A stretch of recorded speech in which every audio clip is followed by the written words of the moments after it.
My name's Larry Griffith. I'm 82 years old. I was born in Steubenville, Ohio, February the 23rd, 1926. Of course, I was a Depression baby because it wasn't very shortly after I was born, the country was in Depression. So things got a little tough. My father was in the glass business, and my grandfather was in the glass business, and the glass business kind of hit the skids back in the early 30s. So in the early 30s we moved from Steubenville to Monongahela, PA. And there, my father being in the glass business, he worked at that time was called the Macbeth Evans Glass Company, which later became Corning Glass Works. In 1937 we moved to Port Allegheny, Pennsylvania, where my father helped organize Pittsburgh Corning Corporation, which was a glass manufacturing facility for the manufacture of glass blocks. Everybody can pretty well figure out what happened after that. So I was born in Ohio and moved to Pennsylvania when I was 16. I decided to go in the Navy because the war was of course started, and I went to Buffalo to sign up and was told that I was too young. So I went home, and when I got to be almost 17, I tried to enlist again. They said, sure, we'll take you as soon as you're 17. So on my 17th birthday, I enlisted. I was shipped out of Olean, New York on 23rd of April, 1943, I guess. Yeah. And went in the Navy.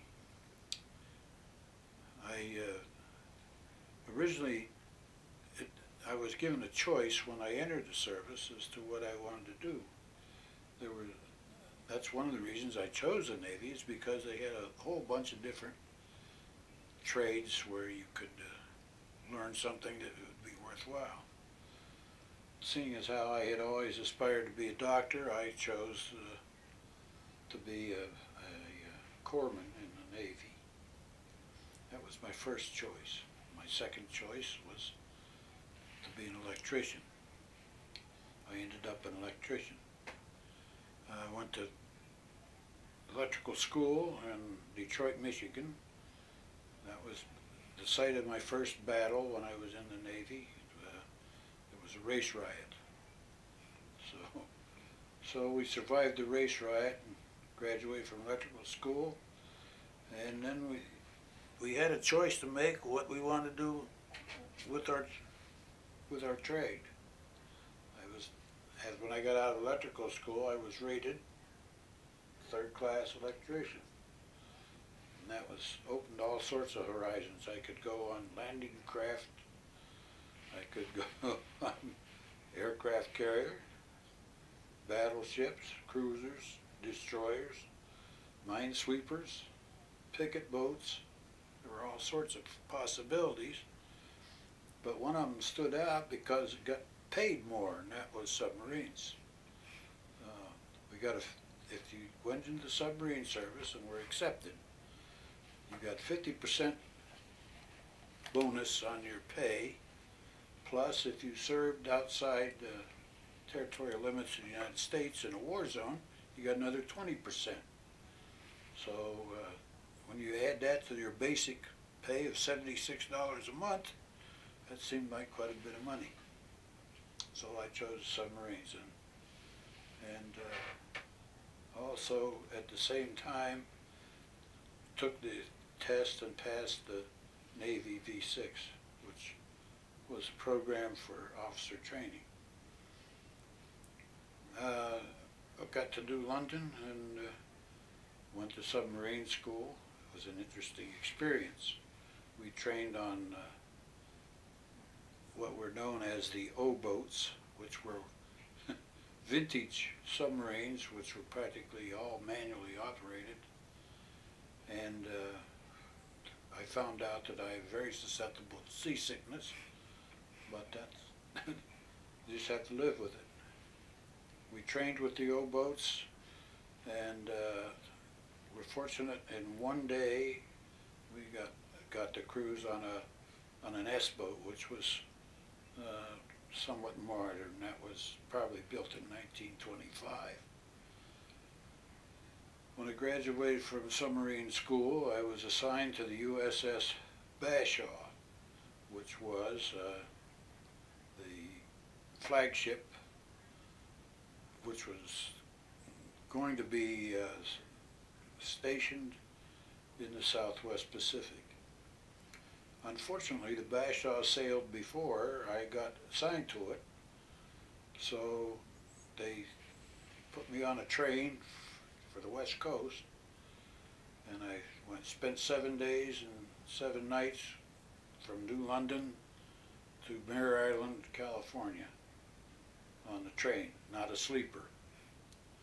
We arrived in Mare Island, and I went to the report, and the ship had sailed. The Bashaw had already left. So I spent about 2 weeks trying to find some transportation. I finally got transportation on the USS West Point to hopefully catch the Bashaw at New Guinea. But unfortunately, we weren't as fast as some of the ships, and there were several stops we had to make and let flyers off and nurses and so forth. So when I got to New Guinea, unfortunately the Bashaw had gone. It was in Australia. I spent about 32 days in New Guinea, and finally got on a refrigerator ship to Brisbane, Australia. I was seasick every day of the journey. But anyway, I got to Brisbane, and the Bashaw had sailed for Perth. When I explained all this and gave my orders to the commandant of the base at I guess I was still, yeah, I gave it to, yeah. And they said, well, you might as well give up trying to catch the Bashaw because it'll be gone by the time you get there. So I was assigned to a relief crew and spent 3 months. 3 months. And then I was given a passage on a train across Australia. Another 7-day, 6-night journey. It was an interesting trip because in Australia at that time they had 2 different gauges on the railroad. We went from the East Coast approximately halfway across the continent on one gauge, and then we had to all get off the train and get on another train with a different gauge, and then we went on to Fremantle, Perth, where I was assigned to another relief crew. In 1944, I finally got assigned to a submarine after working on, I think, somewhere around 25 to 30 submarines, doing refits and overhauls while the crews were on Liberty at the Fremantle base. I was assigned to the Pargo.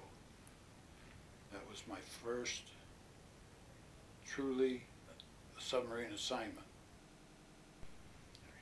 Okay, when I boarded the Pargo on the beginning of the 7th War Patrol. Give you a little background on what it's like to be in a submarine.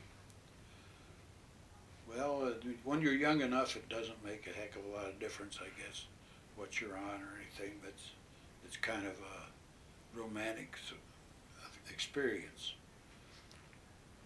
The first time we submerged, and on the training boats, we didn't submerge very far because the boats weren't built to submerge much more than about 80 feet.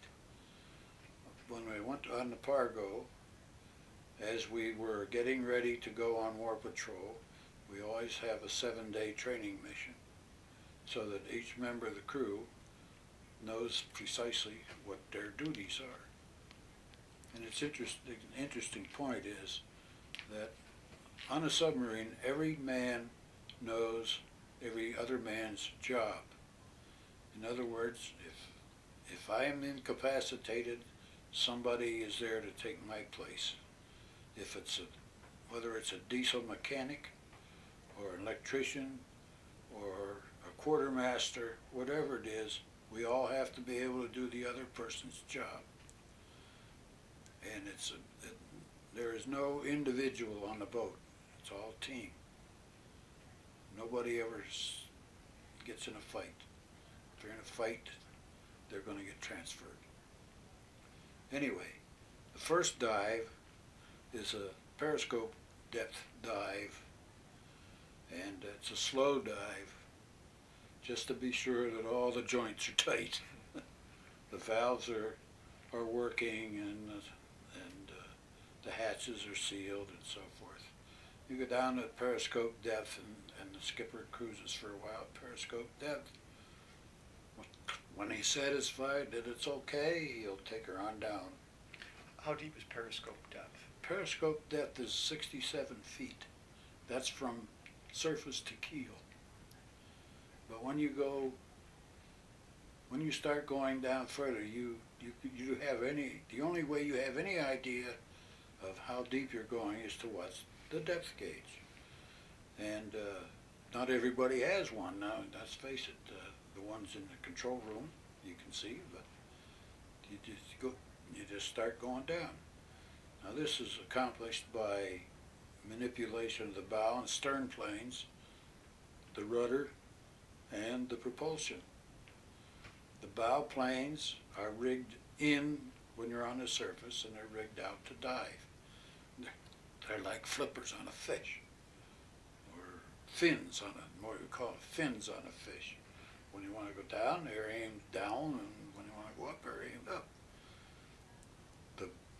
The level of the boat was governed by what we used to call the bubble, which everybody knows if they've ever used a level, a carpenter's level. When the level is level, the bubble's in the middle. And that's how you tell whether the boat is level or not. And the bow and stern planesmen in those days operated independently. One of them controlled each, and they were controlled by command of the officer of the deck. On a crash dive, it would be hard down bubble and full speed ahead. Now, in other words, we were told and we were trained to reach maximum depth 180 feet in 60 seconds, and to avoid depth charging and aerial bombing. So when the order came to crash dive and the klaxon sounded 3 times, but you had to move. Everybody had to move, considering that we had 4 lookouts on up in the periscope shears that had to clear the bridge, come down through the conning tower into the control room, and the hatch had to be secured. Excuse me. The boat had to be rigged for dive, and we had to accomplish all this in 60 seconds. We could tell whether or not all the hatches were sealed by looking at the barometer in the control room. If we had pressure in the boat, it meant that we weren't leaking any air out of the boat, so therefore it was safe to dive. We were haunted always on a dive by the memory of the Squalus, which was a peacetime submarine which had sunk in the Atlantic Ocean with all hands lost. Well, not they weren't lost, but they had sunk. Fortunately, they were able to rescue some of them, but it happened because the main air intake had not closed and the boat had flooded. So, anytime you're on a dive is a very crucial time. Running submerged was for me probably the happiest times because we were not sitting on the surface bobbing around like a cork. As a matter of fact, the skipper always took notice of the fact that people weren't feeling well, and he would seek into some areas where it was maybe not so rough, and if necessary, he'd have to dive. We dived through monsoons, we dived through squalls, and just rough seas, but it was pretty nice when we were down. The rest of the time, I just carried a bucket.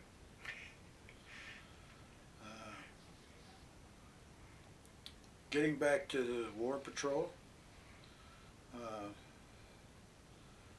when you're young, things like that don't bother you. However, I will say that I managed to read the Bible 3 times on the first war patrol, so, and I still have it, and I still have it pretty well underlined. The first patrol was up through Lombok Straits and up off of Borneo and up that way. We got some targets and had a successful run, and we returned from that run to Pearl Harbor. Okay, in getting the orders for war patrol, the skipper is given sealed orders before he leaves port. Usually after they pass the 12-mile limit or no longer in the safe zone, they are permitted to open their orders and to tell us where we're going. Sometimes they don't even bother to tell us where we're going, we just go. But they don't know themselves until they open those sealed orders, because the submarine service is known as the silent service. And you never hear much about them because we don't say much about it. And nothing's much ever said about it by anybody else. However,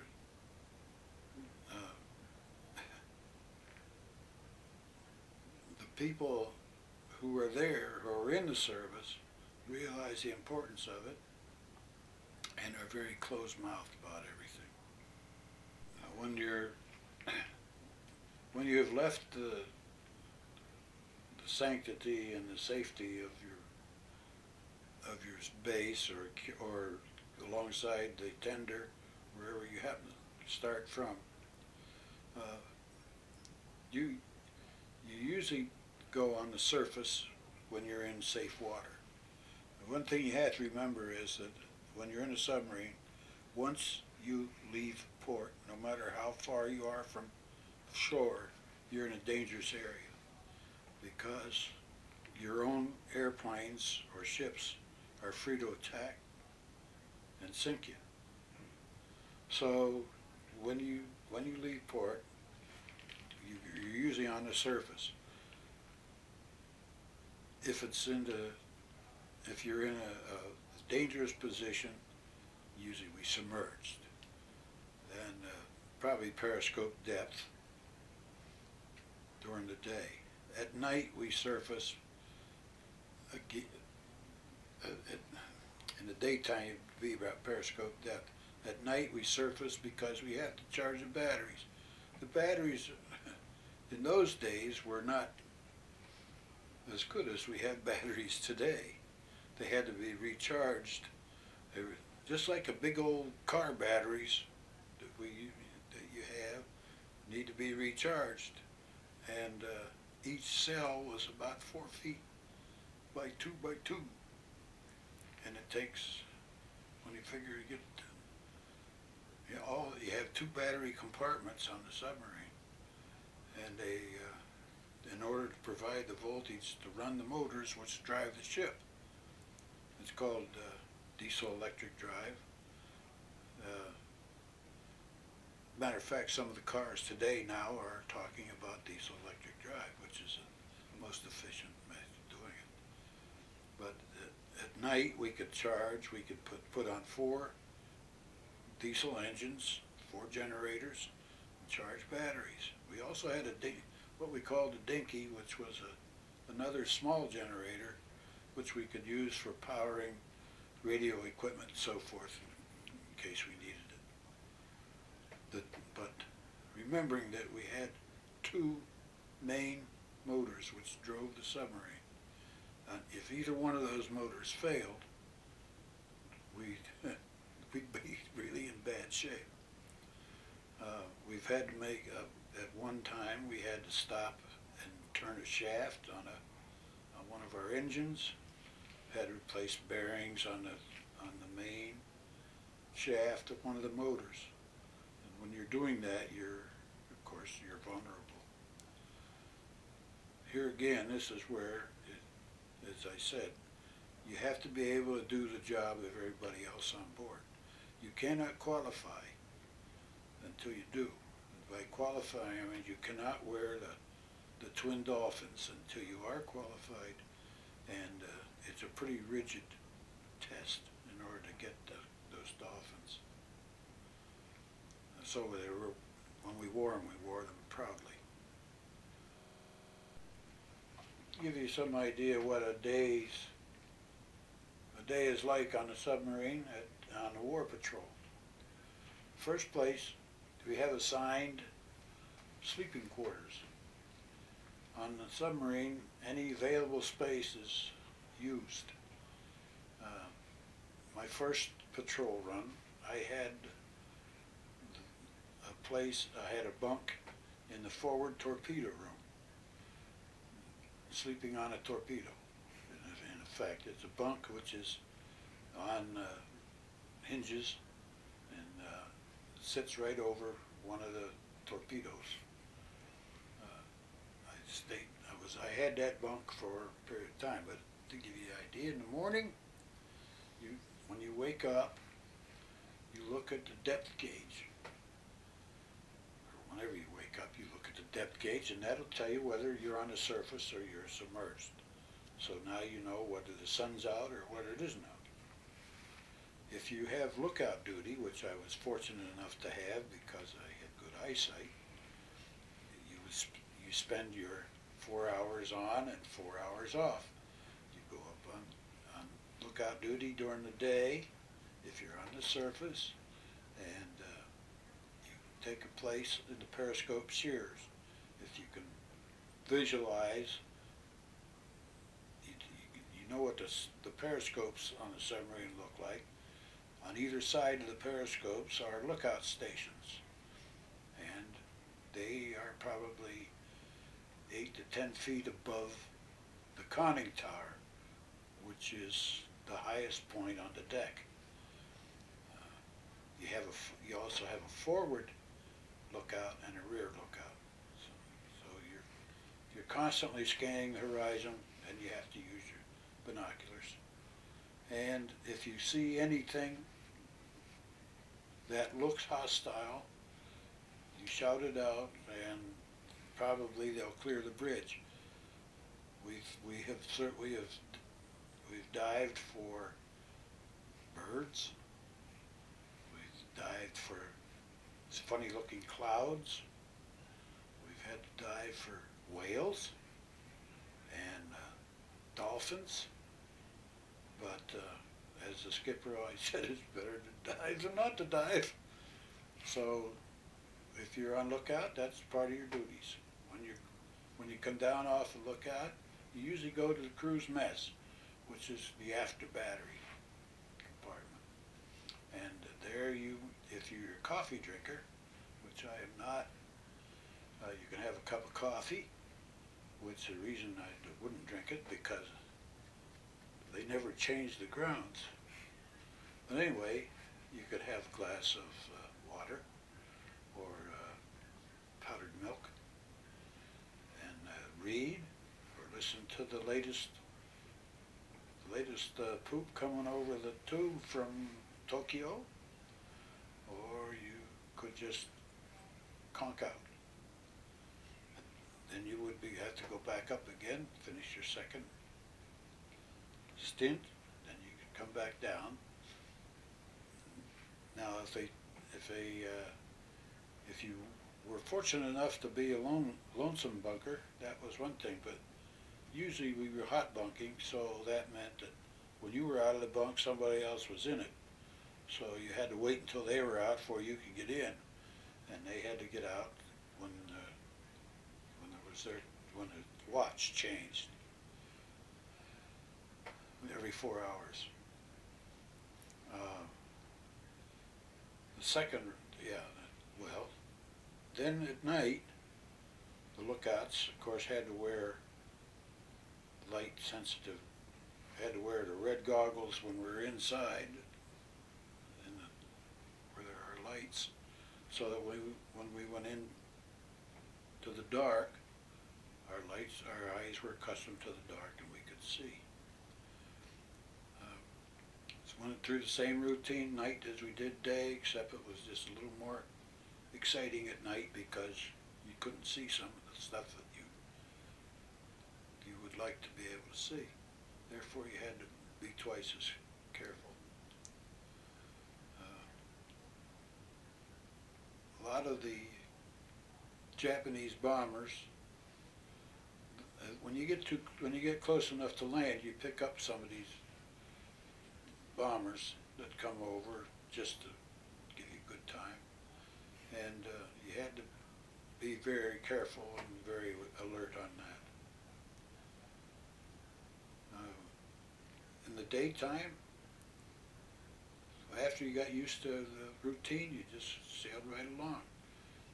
One thing that used to get to me was every morning when I got up, somebody was playing the same damn record on the record player all the time, which somebody finally smashed. But it was called Milkman, Keep Those Bottles Quiet. Now, it's probably not a hit tune today, but I can remember that like yesterday. And of course, when we had a lot of good music from Tokyo Rose. Well, of course, propaganda, they knew that, I don't know how they knew where that we were even at sea, but they get it. They mention our name. They mention people whose names I don't know how they got it. Some of the people were on the boat. They'd say that they were coming to get us. That other boats in the squadron had been sunk. They'd tell you all sorts of stuff, and we didn't believe any of it anyway. Because one night we had rendezvoused with the Hake, another submarine in our squadron, and they were exchanging movies. And we were listening to Tokyo Rose, and she was saying that the Hake had been sunk and all hands had been lost and all that. Skipper's standing right there on the deck looking at the other skipper saying, "Gee, I'm sorry about that." But he said, "That's the way it goes." That was probably the most eventful time we had, was when we met up with one of the other boats in the squadron and exchanged movies. Because Destination Tokyo, I don't know how many times we saw that, but I think we wore the print right off of the film. And there were some others too. But anyway, that was our entertainment, and as an electrician I got to run the movie, so that was when I was off of watch. Well, submarine, in the course of the war, as as we got more submarines built, and things got at the Guadalcanal after the Marines kind of satisfied the situation at Guadalcanal, we had to concentrate on Japanese shipping. It was, they just had freelance go anywhere they wanted. And taking a cue from the Germans, who were having a heyday over in the Atlantic, we went into Wolfpack. And the Wolfpack strategy, which simply meant that there were usually 3 to 4 boats in a squadron operating in an area, so that if one of us missed, the next one would get them. We got a lot of shipping that way, and unfortunately some of the shipping we got were transports which were carrying American prisoners of war, but there was no way we could know that. But when you sink a transport with 6,000 to 7,000 people on board, that's a lot of people. So if you started looking on an individual basis, that's a hell of a lot of killing, just sinking one transport. And there were a lot of them.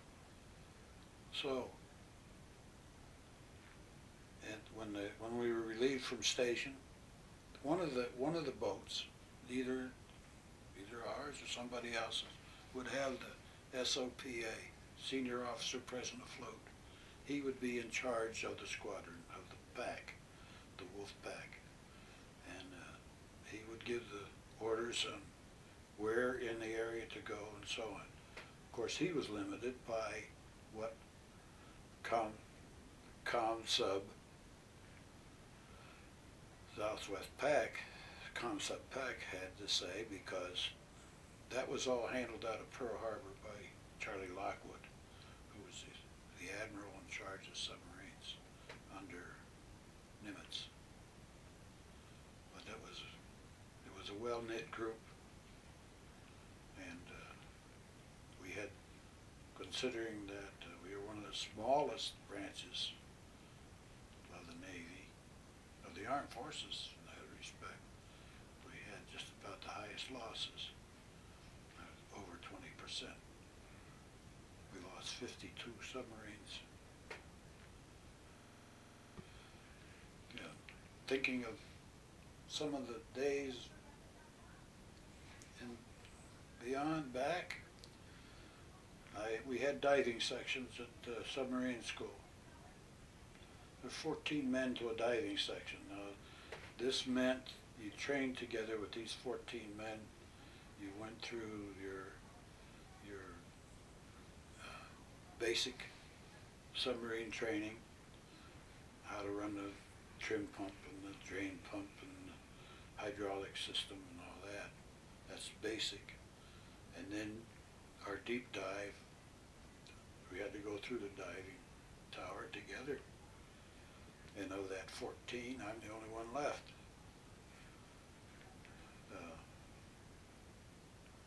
The others didn't make it. The last one to go was Al Durand on the Growler, which was sunk. And we don't know how it was sunk. I don't think I ever knew it. Said. But I'm going to be the last one, so I'm going to turn out the lights when it's all over. Going back to the first patrol, we went up Lombok Straits and took a little beating there, not too bad, a little depth charging.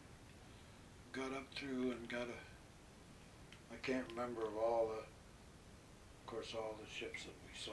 So we sank a few, and as they say, we gave a few and took a few, and I learned firsthand that it wasn't all glory.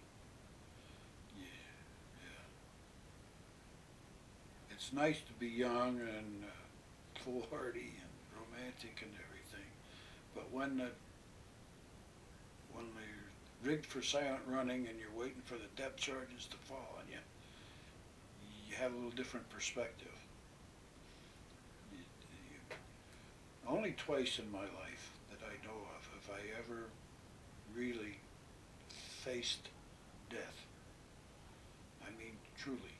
Once when I was a very young child and I had a very serious illness, and once when the depth charges came and we didn't think we were going to make it. And that's the point where you grow up.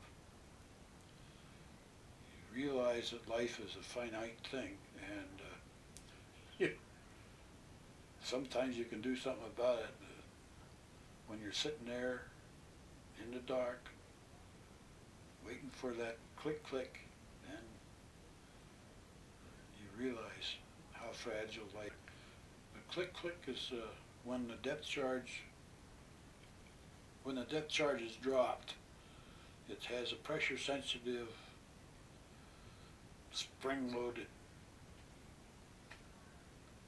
detonator on it, and the people that are dropping them can set those for different depths, so they usually alternate them. The idea is they want to get that depth charge under you and blow you up, because if you blow it down, it just goes down, you know what I mean? But if they blow you up, the pressure will more likely break you up. So when you're sitting there on silent running, and I mean silent running, you don't move. What you do, when you get into that, as you're moving into that situation, the only thing you have on anyway is a pair of skivvies and a pair of sandals, because it gets hotter than hell down there. You strip down. You have a battle lantern, but you don't know how long it'll last if you use it all the time. So it's you're sitting in the dark, and then you hear this splash, and you hear click, click, boom. And when you hear those clicks coming in close, you know the boom's going to come too. You can hear the click, click. Yeah, it's surprising how you can hear underwater. I mean, you know, it's great. Other thing, no, because just that little propeller noise gives that guy up there. He knows right where you are. Otherwise, he didn't know where you are. He's just dropping. See, and many's the time he might be dropping over there 5 miles away, and you're sitting here, but you can't do anything. Sometimes you can. I think we nicked one destroyer that way.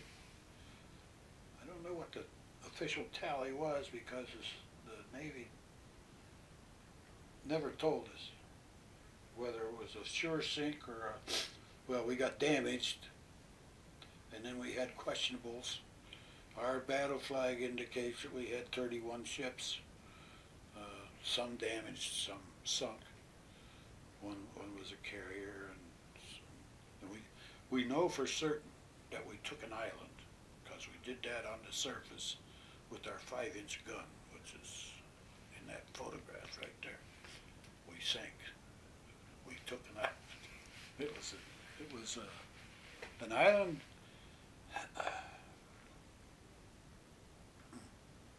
Can't describe it. Somewhere up around Borneo. It was flying a Dutch flag. And everybody knew damn well it wasn't the Dutch anyway, because there were no Dutch stuck out there. It was a Japanese radio station. And normally you wouldn't fool with it. You just pass it on by. But it was getting too much information, apparently, so they told us to take care of it. So the skipper said, well, take care of it. Oh, we had 2 Chetniks. The Chetniks are, I think they were Hungarian commandos operating out of Australia, trained in Australia. We had 2 of them aboard, and we put them ashore to be sure what in the hell it was a Japanese radio station, and there were 6 Imperial Japanese Marines manning that station. So the Chetniks came, let them out one night, and we went the next night and brought them back. And they told us what it was. They had no heavy armament or anything. It just is a radio station. So the skipper said, "Well, I'm not going to pass it by." And he said, they said to destroy it. So he says, "I'm not going to risk sending anybody in there. So we've never used that gun." He said, "I've never had the pleasure of using this 5-inch gun, so we're going to use it." So a 5-inch, that's 5-inch 35, and it has fixed ammunition. Now, on a submarine, where in the hell are you going to store fixed ammunition? It's all down in the magazine, down in the bottom of the boat. And it has to be handled up one at a time, up the hatch. Yeah. Well, I said, "I don't think I can handle that." Well, he said, "I don't want you to." He said, you stay back in the maneuvering room." He said, "I'm supposed to be one of the loaders, see." Well, I couldn't handle that kind of ammunition. He said, "Sure, I could handle the 20 millimeter or the 50 caliber, the 30 caliber, but I couldn't handle that." So he said, "Okay, you go in the maneuvering room and I'll handle it." The big guy handled it. So they were up there and they were moving those shells up and down that thing. And of course you had to save the brass. You couldn't waste the brass, so that was going up, the shells coming down, and finally the gunner, Blanca, turned to the skipper and he said, "Sir, how many more rounds do you think we ought to shoot at this thing?" He said, "We've already leveled it." He said, "How many more rounds we got?" "Oh," he said, "maybe 5 or 6. He said, "Shoot them." So at least we lightened the ship. We got rid of all the shells. We were with maybe 300 to 500 yards off the island. Oh, we had to be close. I mean, we're not gunners. Shit, we don't know anything about shooting guns. But they did a good job. When we went through submarine school, we had to work 40 calibers. They had to train on 40s. Well, there you have a pointer and a trainer, see. I'm going one way and he's going the other, I'm going around, he's going up and down. But on this, that's a big gun. That's a big gun, yeah. We used to have 4-inch guns on there, and they took it off, put that 5-inch on there. The skipper wanted to know then if they're going to make a battleship out of the damn thing. They had a cable cutter. They welded on the front of the bow of the ship, of the boat, so that if a cable got cut on it, it would cut it. See, this is a sharp thing.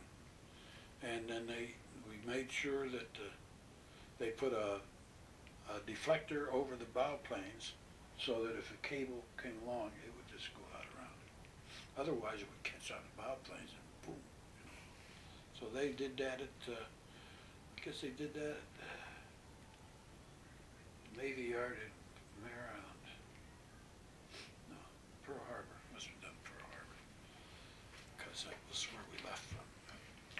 Yeah, so, but you could hear as you're going through the water, if you were on, and you'd be submerged, you'd hear going along the side, and you hear it disappear, and come down on the other side. We had that by the time the war was finally over. I guess we'd had that thing pretty well mapped, because the skipper and everybody was up there taking bearings on this and that and everything else. It's good with periscope. But that was called the Mighty Mine Dodgers. To the tune of the Wabash Cannonball.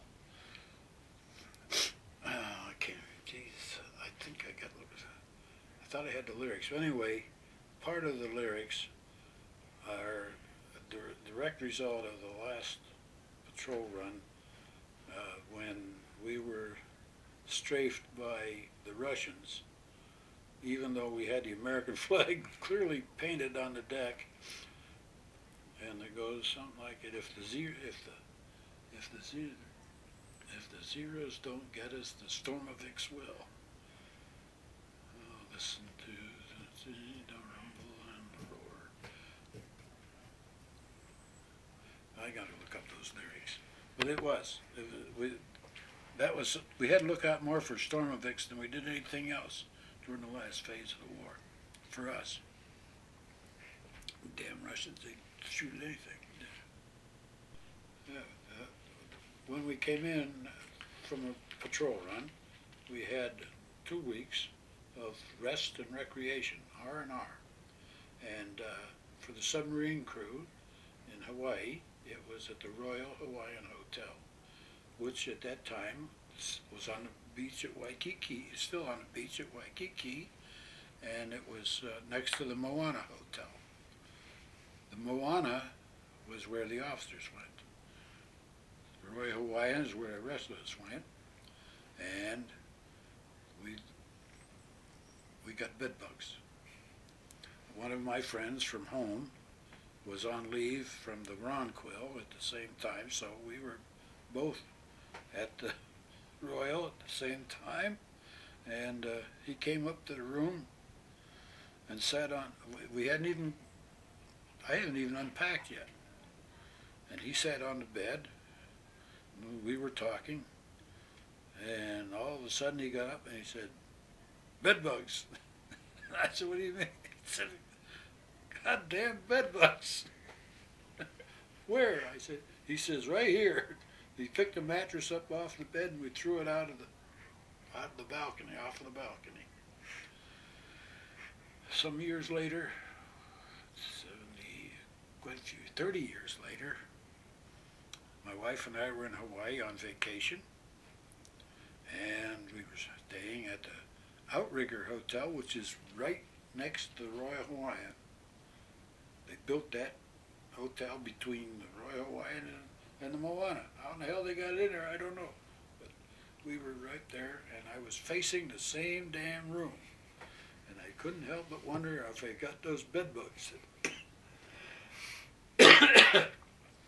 But we had quite a time at that place when during a rest leave we really got good chow and everything, and we had a little band that played down in the lobby of the hotel, and I went down one day and was just kind of looking around. I looked over and I saw this guy over there. I said, I know that guy. Who the hell is that? So I went, oh, it was Jackie Cooper. Remember Jackie Cooper, the movie star? He was playing the drums in the combo. Well, as a drummer, I went over and talked to him a little bit. He said, yeah, he said, this is pretty good duty. I said, yeah, permanent rest leave. But he wasn't there permanently. He had to do other stuff too. We had a good time there. I was on the West Point, and there were 10,000 troops on that West Point. Okay, 10,000 troops, and 2,000 of them were nurses. And they were all up in one deck. They had a whole battalion of Marines surrounding them, so we couldn't get to them. But anyway, the first stop we made was Noumea. I think it's in Caledonia. I don't know where the hell the damn place is. Noumea, anyway. And we got rid of some of the Marine flyers that were on board. They were going to be stationed there. Well, one of them was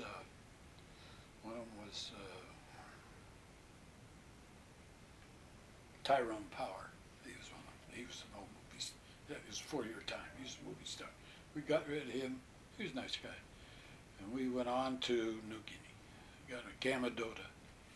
Now Gamadota had been taken from the Japanese not too long before we got there. They were still out of them laying dead around the And Jesus, I had never expected anything like that. But anyway, they said you had it. They disembarked us because the ship had to go on, and us what we called us casuals, because our ships or our stations or something weren't where we were supposed to be. But they wanted us to work while we were there anyway, so they put us in barracks. Not really barracks, it's just open. They had a roof,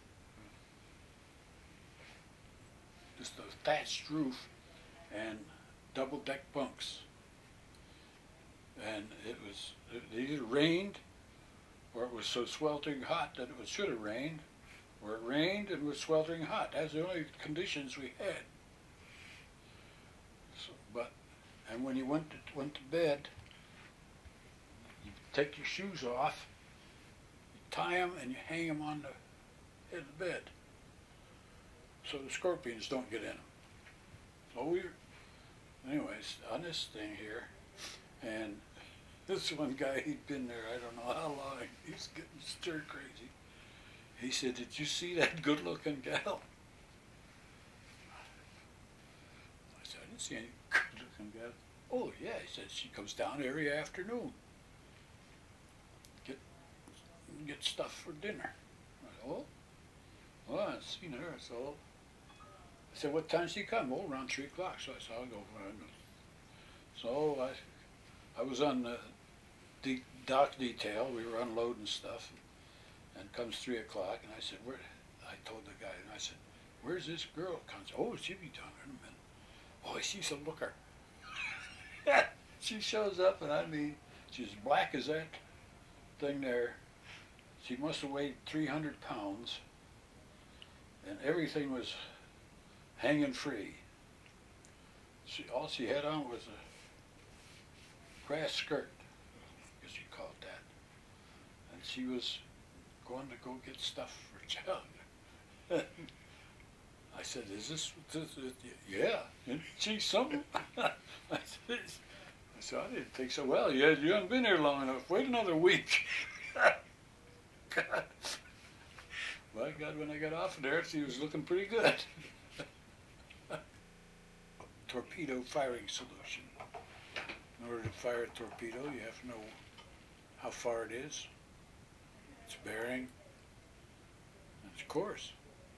And in order to do that, you have to take periscope readings at intervals to find out how fast the target is moving and in what general direction, and if it's zigging or zagging or going straight.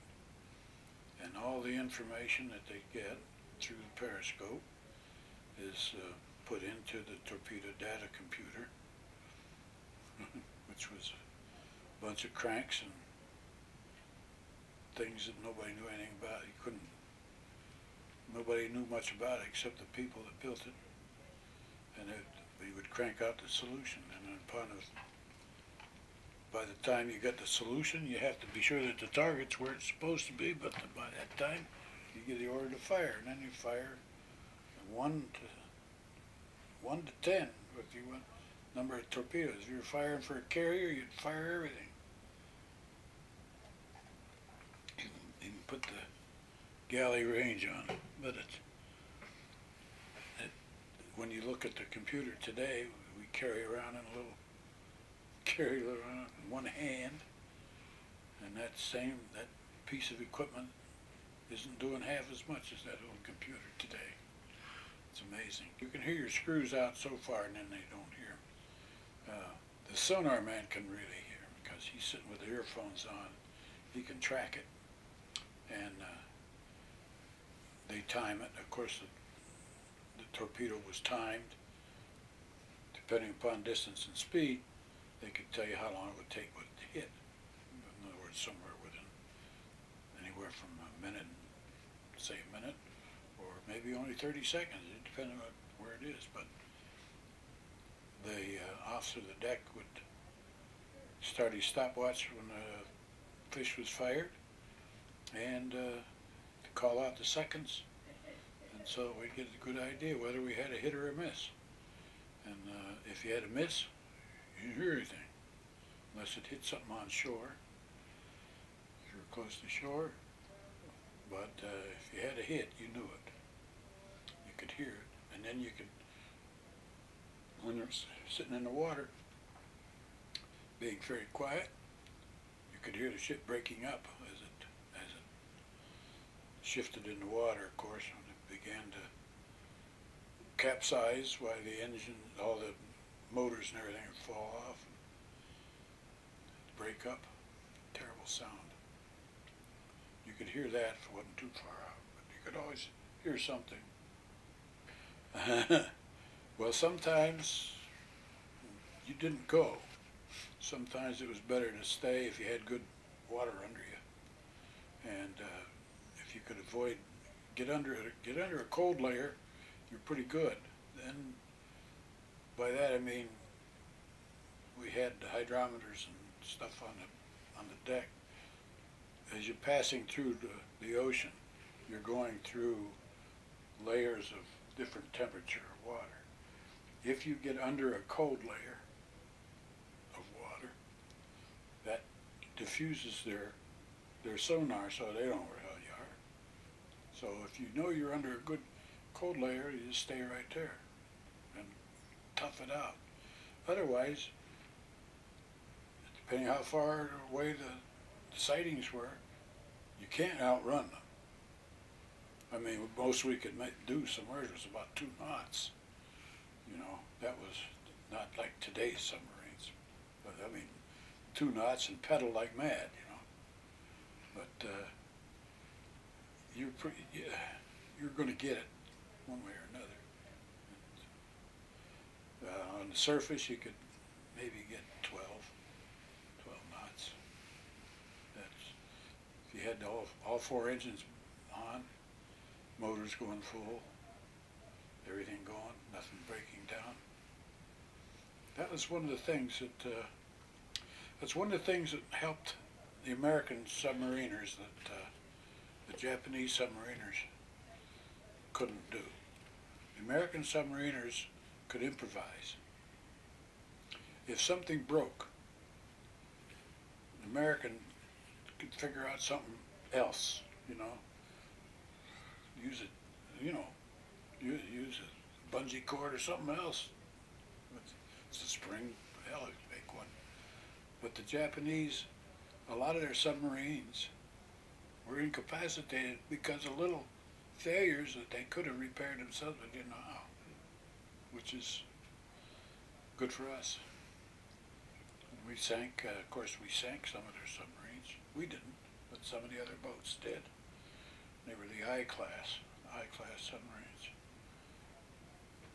I think if the war had gone for many more years, they'd have had a pretty good fleet, though. They were learning from us. Bombs, depth charge, yes, we've had hedgehogs, what we call hedgehogs. They come out of the sun. When you're on the surface, it's awful hard sometimes. And that's why I say if you see a bird, get the hell out of there, because you don't know whether it's a bomb or a bird from a distance. But yeah, we've had a couple hedgehogs dropped on us, but we were too deep for them. We crash dived far enough so if you could get down, you're pretty safe, because the bomb has a detonator on it, and you know, hitting water's like hitting a brick wall. So it's, yeah. That must have been a real risky business. If you could only go 2 knots, Yeah. and you're firing at something that's armed, you're kind of like just saying, okay, we're here. Come get us, you know. Right? Can't I mean, go anywhere. Yeah, try pedaling your bicycle with no chain, you know. You must have been just sweating it out. That's what it's all about. That's what it was all about. Now, I don't think I never gave it any thought. What the after effect? You're concerned about the moment. We got to do this now. We got to fire the torpedoes, rig for silence, or if the skipper says we're going to run, we're going to try to run, whatever we're going to do. But we're too busy to worry about whether they're going to kill us or not. The only time you really consider that is when they already got, when you're silent running, sitting there in the dark, you know they're up there, you can hear them, they know that you're someplace, but they don't know exactly. They just gonna poke around in the dark. So that's when you worry. That's when you worry. But if you're still moving, just keep going, keep going. I don't think that's particularly unusual. I think anybody faced with a combat situation is the same way. Whether a guy's in a foxhole, and somebody popping mortars at him, or what. It's as long as I'm still alive and moving, I'm still alive and moving. I think that's pretty much the philosophy. See, when you're in the South Pacific, I didn't realize water was warm. It's warm. And then you have 72 bodies perspiring and emitting the heat of a 100-watt bulb in a closed chamber where there's no air movement because you can't run the air conditioner, and there isn't much of air conditioner anyway. It gets hot.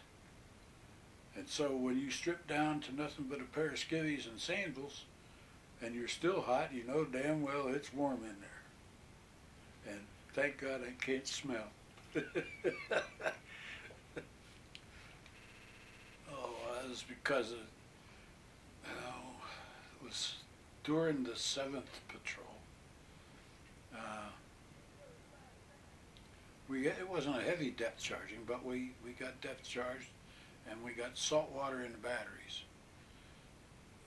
Either probably an outboard valve or something sprung or something, got a little water in the battery. When you mix salt water, that's that's sodium chloride, H2O together, and you mix it with sulfuric acid, battery acid, you create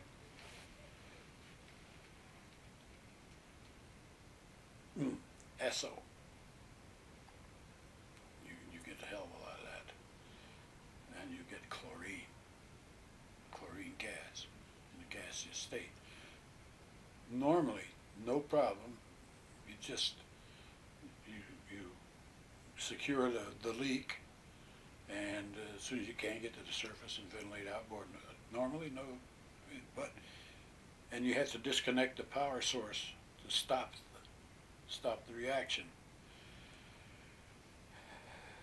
The breaker, the main breaker for the battery, which feeds it through the bus bar to the maneuvering room, is located in the back of the battery chamber is underneath the deck of the crew's quarters, and there's a hatch about this. It's a rectangular hatch. The circuit breaker is at the far end opposite the hatch, and under normal circumstances, all you have to do up on the deck is just turn this handle, and that circuit breaker kicks, disconnects. So that, unfortunately, it didn't disconnect.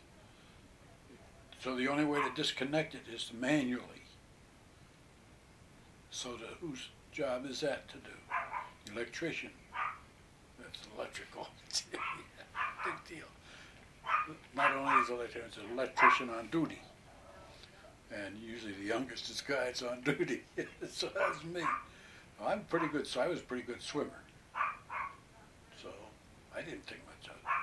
All I had to do was hold my breath, go down and pull that breaker, and get back. Nothing to it. Now remember, you only got a crawl space about this high to work, and you kind of swim your way on top of these batteries going back. Got back, clicked it, kicked off, came back, almost got out, almost. I had to take a breath. So I took a breath, and even though I didn't sick, I didn't pass out or anything, they helped me up out of the hatch, and everything was fine. But I couldn't smell. I haven't smelled since. I mean, I haven't had any scent since. I smell probably, but I don't have any scent. 8th War Patrol. Left. Where did I leave? We come out of, we came out of Pearl Harbor to Midway, and to Midway to Wake and Guam.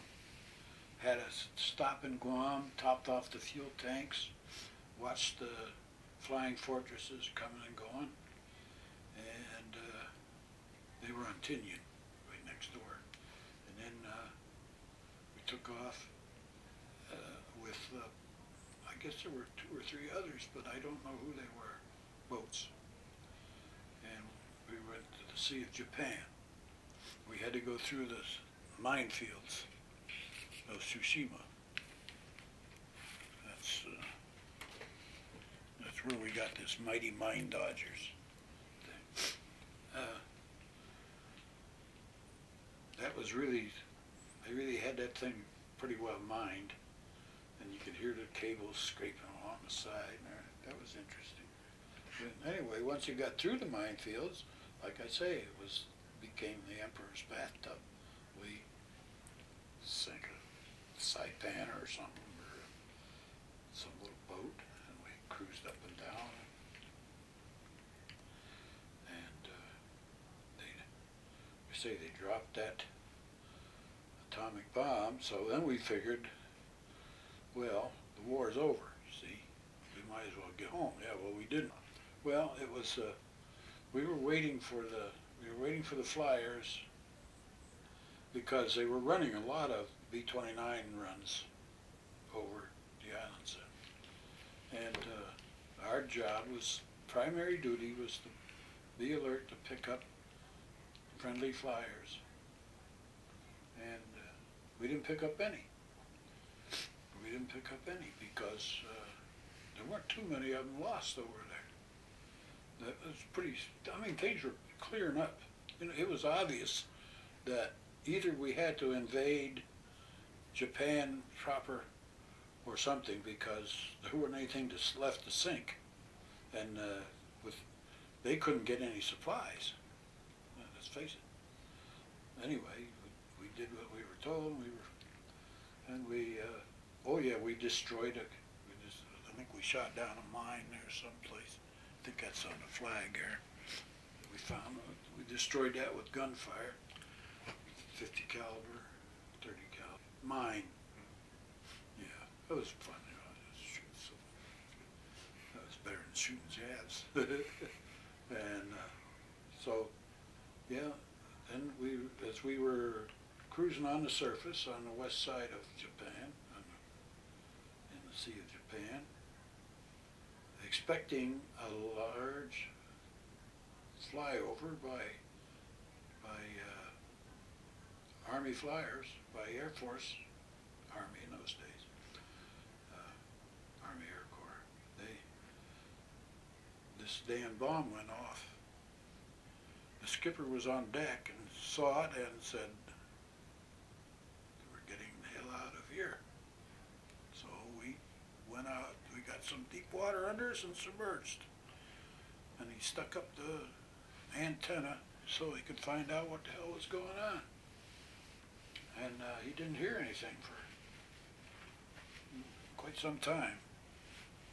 As a matter of fact, it was one of our other boats that told us that they'd shot off an atomic bomb.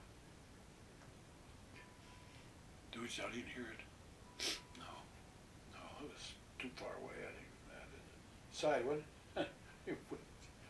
I may have heard it. I wasn't too interested. I mean, after hearing a little pop and depth charge, which is nothing compared to that, and seeing all that, scared the hell out of you. The war was over. When after the bomb had been dropped, I didn't pay much attention to the second one. One scare was enough. See? We didn't even see or hear it. And so we all kind of got real cheered up and everything about going home. So we asked, passing up the information like you do in the scuttlebutt, you know, where are we going home? What are we going? Finally, the skipper came on. He says, "We've had inquiries about when we would be going home." He says, "We have no definite plans. We are to remain on station until notified." So we did. We stayed on station for about 30 days, patrolling an empty bathtub. So then we finally, then he said, "Well, we're going home. We're going to Pearl Harbor." Well, that was good, you know. So we went to Pearl Harbor, and we tied up at the dock, and we figured, well, now they're going to tell us how to get home. You know, we're going to take the boat home. We're going to fly. What are we going to do? You know. So after the skipper had been up to the admiral's office and so forth, he came back and got on the loudspeaker. He said, "We've had inquiries as to when you will be going home. There are no immediate plans for you to go home. That will be decided at a later date." Oh, so okay. So then a couple of weeks went by, and everybody's beginning to agitate for going home, and we got our sailing orders. We sailed to Mare Island. So there's another 10 days shot at Mare Island.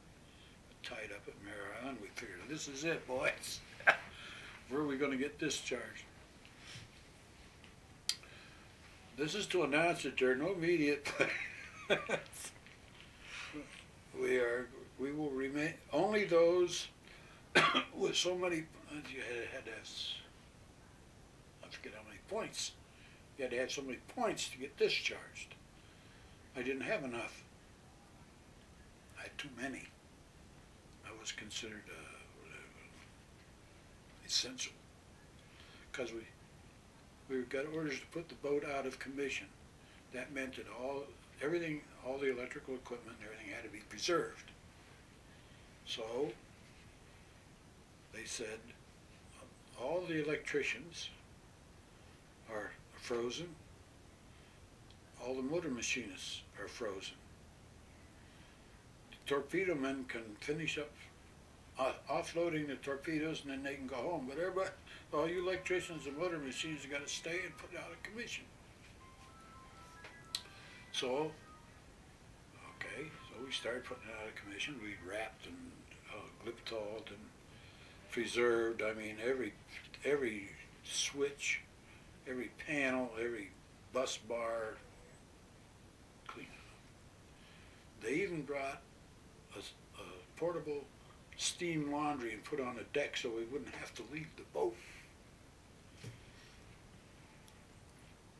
Spent must have been 6 weeks putting it out of commission. Finally they said, "Well, you can go home now." Well, fine, how do I get there? You know, well, you got to get you can either take the train, we'll give you a ticket on the train, or if you can get your own money, you can fly. Well, I was plush by then. I mean, I had, what, 7 months of back pay.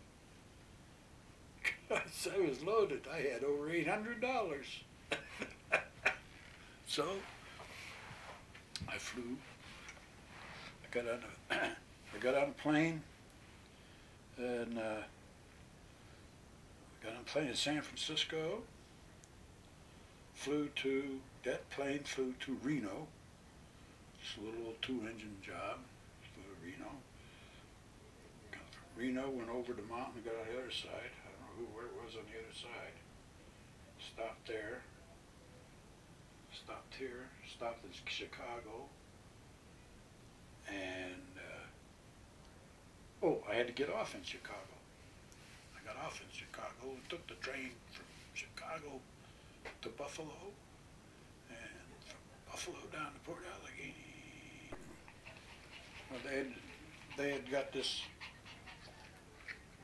telegram from the War Department, I guess, saying that I was overdue and presumed lost. So when I got home, there was a gold star in the window.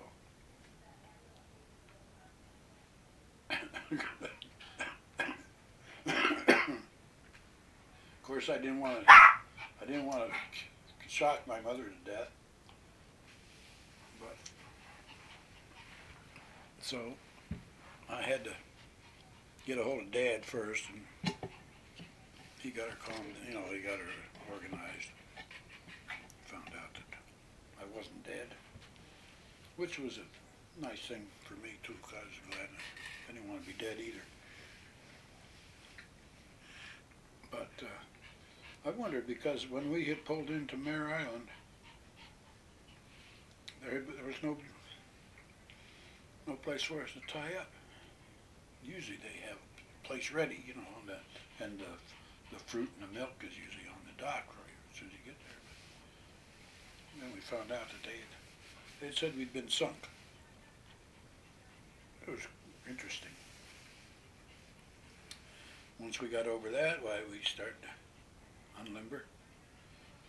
I had to go to Lido Beach, Long Island, to get my discharge.